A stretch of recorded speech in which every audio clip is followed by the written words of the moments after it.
Bonjour, chers amis auditeurs et auditrices. Hervé Chezeville à l'antenne. Heureux de vous retrouver dans cette période de froid pour notre rendez-vous hebdomadaire Panorama Info. Et aujourd'hui, nous allons retourner au Brésil, mais pour parler d'un sujet un petit peu différent des dernières fois. Le président brésilien Luiz Inácio Lula da Silva, investi il y a tout juste 3 semaines, s'est rendu samedi 21 janvier à Boa Vista, dans l'état du Roraima, dans le nord du pays, là où se trouve en partie le territoire Yanomami. Cette visite présidentielle est intervenue après que son gouvernement ait déclaré un état d'urgence sanitaire pour ce peuple d'Amazonie, les Yanomami, qui souffrent de malnutrition et de maladies telles que le paludisme. Alors d'abord, une petite parenthèse, j'ai souvent parlé des peuples autochtones du Brésil sur ces ondes, et vous vous souviendrez certainement que j'ai souvent parlé de cette petite ethnie, les Enawe, qui sont également donc un peuple autochtone. Alors là, nous changeons de région complètement. D'abord, les Enawe sont un tout petit peuple, ils sont 1300 individus, tandis que le peuple Yanomami est certainement le plus grand peuple autochtone du Brésil. Et il se trouve à l'opposé. Les Enawe à vol d'oiseau ne sont pas très loin de la frontière bolivienne pour situer à grands traits, tandis que les Yanomami sont à cheval sur le Venezuela et le Brésil, donc complètement au nord de l'Amazonie. J'avais découvert ce peuple il y a fort longtemps, c'était à la fin des années 70, début des années 80. J'avais lu certains livres qui leur étaient consacrés, en particulier un livre remarquable sorti en 1982, intitulé « Les aborigènes de l'Amazonie », les Yanomami, qui avait été publié avec de très très belles photos aux éditions Time Life. Et ce livre, je l'ai encore, je l'ai gardé précieusement. Dans la capitale de l'État, Boa Vista donc, Lula a déclaré que la façon dont les Yanomami sont traités est inhumaine. Il a ajouté que les mesures immédiates prises par le gouvernement seront l'amélioration du transport et l'emploi de davantage de médecins et d'infirmiers dans la région. Ce que j'ai vu m'a ébranlé. Je suis venu ici pour dire que nous allons traiter nos indigènes comme des êtres humains. Imagine-t-on un homme politique français utiliser de tels termes, mais ça prouve à quel point la situation est dramatique. C'était ce que je viens de lire, c'est un tweet du président, et dans lequel il rendait compte de sa visite effectuée en compagnie de la ministre des peuples indigènes, Sonia Guajajara, elle-même autochtone. Le décret signé par la ministre de la Santé, Nicia Trinidad, vendredi soir, est valide indéfiniment et il prévoit le recrutement de personnel supplémentaire. Il indique également que l'équipe en charge du problème aura publié des rapports concernant la santé et le bien-être de ce groupe autochtone. Lula a aussi créé un comité interministériel qui sera coordonné par son directeur de cabinet pour une période initiale de 90 jours.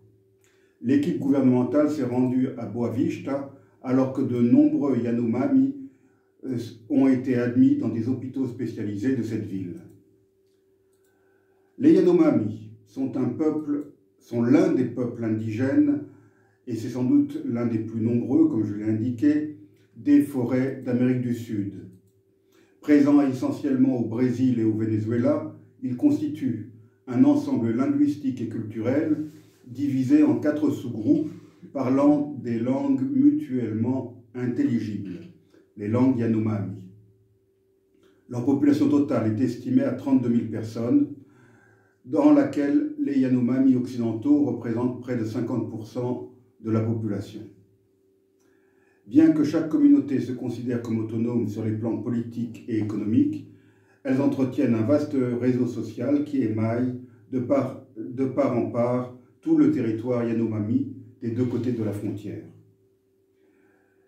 Le peuple Yanomami vit donc au cœur de la forêt tropicale humide, leur territoire s'étend du Brésil sur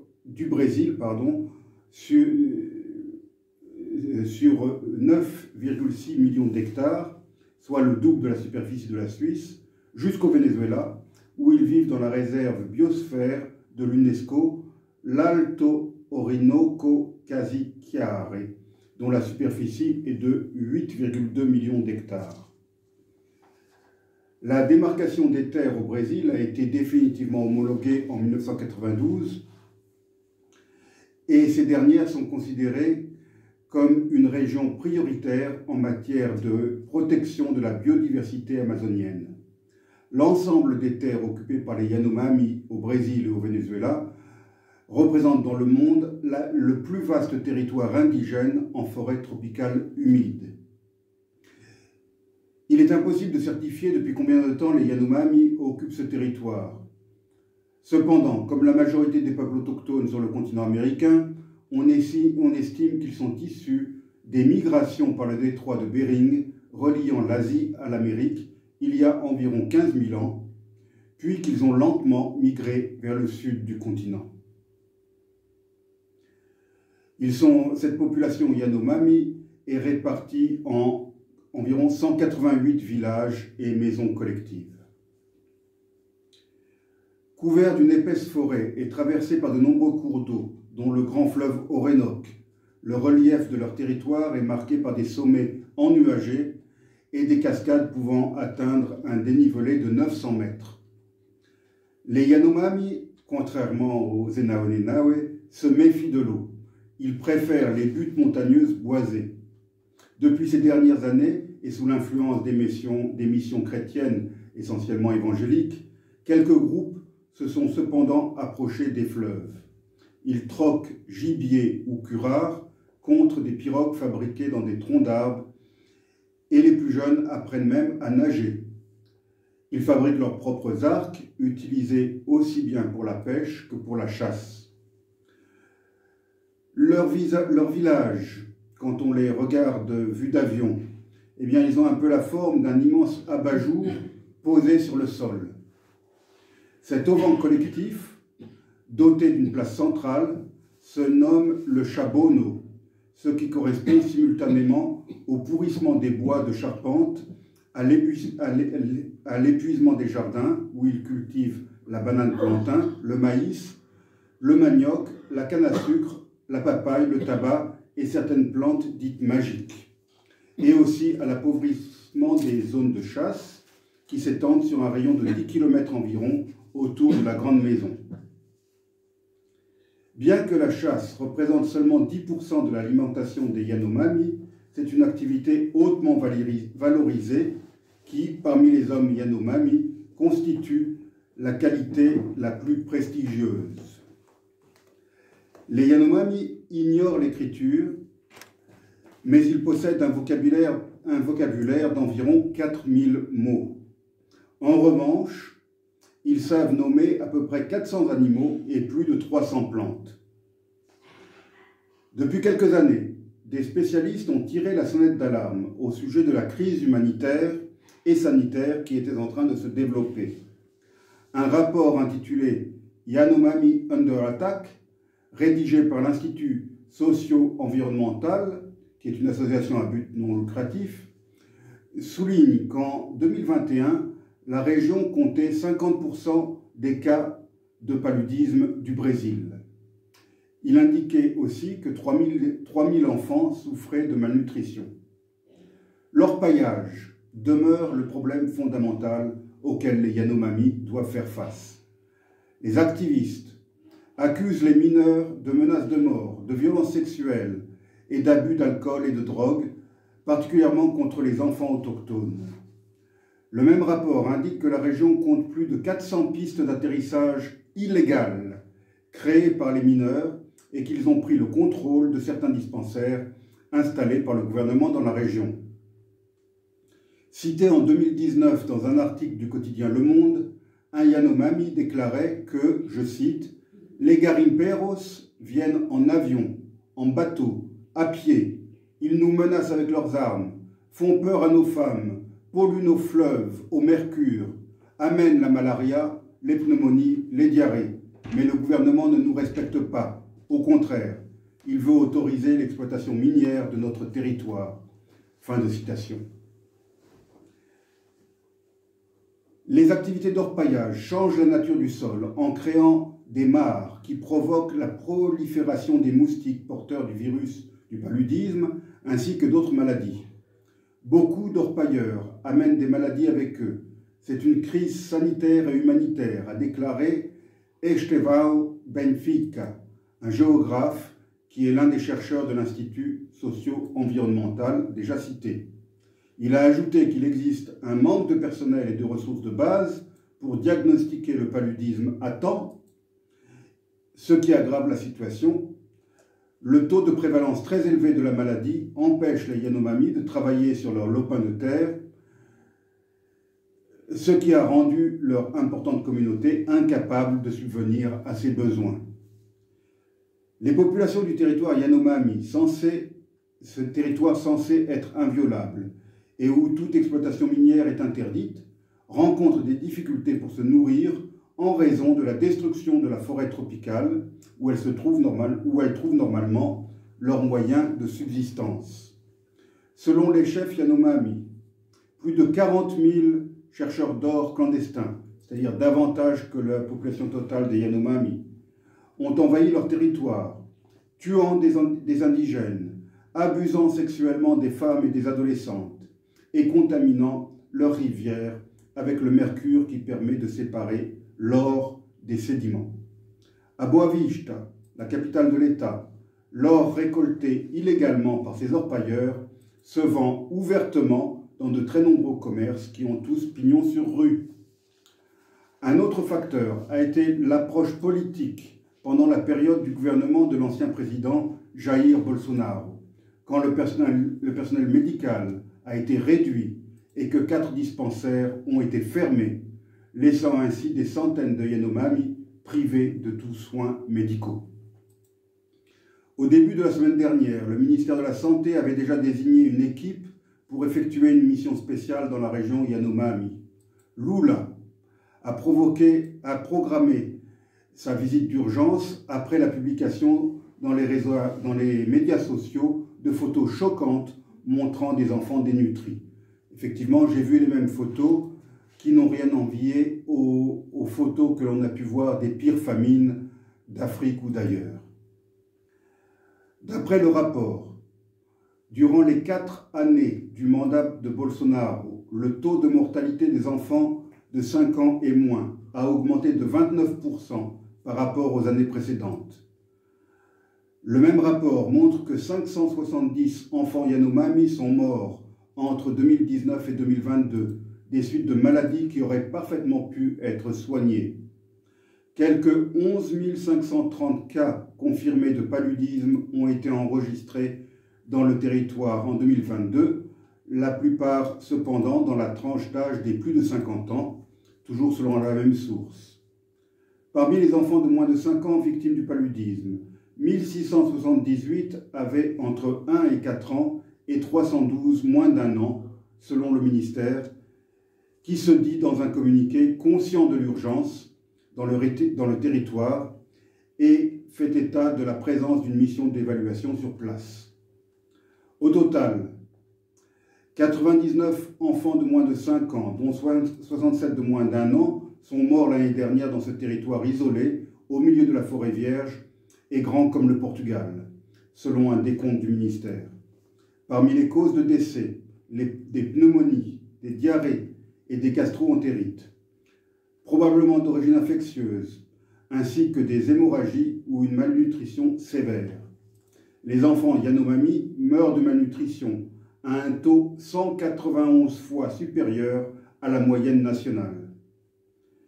8 enfants Yanomami sur 10 dans les régions d'Aoaris et de Maturaka souffrent de malnutrition chronique. Le gouvernement Lula a lancé cette semaine les premières opérations sur le terrain de lutte contre la déforestation après 4 années de destruction massive sous le gouvernement de Bolsonaro, dont l'attitude a toujours été hostile envers les peuples autochtones. L'organisation non gouvernementale Survival, qui a dénoncé un génocide annoncé, a lancé un appel à un plan en 6 points pour faire face à la crise. Voici le contenu du communiqué de Survival. Je le cite. La crise sanitaire catastrophique et sans précédent qui submerge le peuple Yanomami dans le nord du Brésil est un génocide qui se prépare depuis des années, a déclaré aujourd'hui la responsable de Survival Brésil, Sarah Schenker. L'ancien président Bolsonaro a délibérément ouvert les portes du territoire et a encouragé des milliers de chercheurs d'or à affluer. Il a démantelé le service de santé autochtone, encouragé les mineurs à envahir les territoires autochtones et ignoré les appels désespérés à l'action des organisations autochtones, de Survival et de nombreuses autres organisations lorsque l'ampleur de la crise est devenue évidente. Les orpailleurs, les maladies qu'ils ont apportées, le mercure avec lequel ils ont empoisonné les rivières et les populations, les forêts qu'ils ont détruites et la violence qu'ils ont déchaînée sont la cause claire et évidente de ce désastre. Les résultats sont bien documentés. 570 enfants Yanomami de moins de 5 ans sont morts de maladies évitables depuis l'arrivée au pouvoir de Bolsonaro. Nous sommes heureux que le président Lula désigne désormais cette situation pour ce qu'elle est, un génocide. Nous demandons qu'un plan en 6 points soit promulgué de toute urgence. Premièrement, faire partir les mineurs. Cela a déjà été fait dans les années 1990, mais il faut une réelle volonté politique et les fonds nécessaires pour le faire. Deuxièmement, envoyer les équipes de santé qui sont désespérément nécessaires et s'assurer qu'elles disposent d'un financement à long terme. Troisièmement, poursuivre les politiciens et les hommes d'affaires qui ont profité de ces génocides, tant dans l'état de Roraima qu'ailleurs. Quatrièmement, démanteler les gangs criminels violents qui opèrent maintenant dans la région et poursuivre ceux qui ont attaqué et assassiné les Yanomami. Cinquièmement, assainir les chaînes d'approvisionnement afin que toute personne achetant de l'or brésilien puisse être sûre qu'il a été produit légalement. Sixièmement, veiller à ce que cela ne puisse plus jamais se reproduire. Les territoires autochtones ont besoin d'une protection adéquate contre les invasions et le vol de terre et de la volonté de faire respecter cette prospection. Les postes de surveillance officiels auprès des communautés de Yanomami non contactées doivent être renforcés. Les premiers signes d'action du président Lula et de son équipe sont encourageants. Ils n'ont pas une minute à perdre et les organisations autochtones du Brésil et Survival suivront de près pour voir si les actes suivent les paroles. Fin de citation.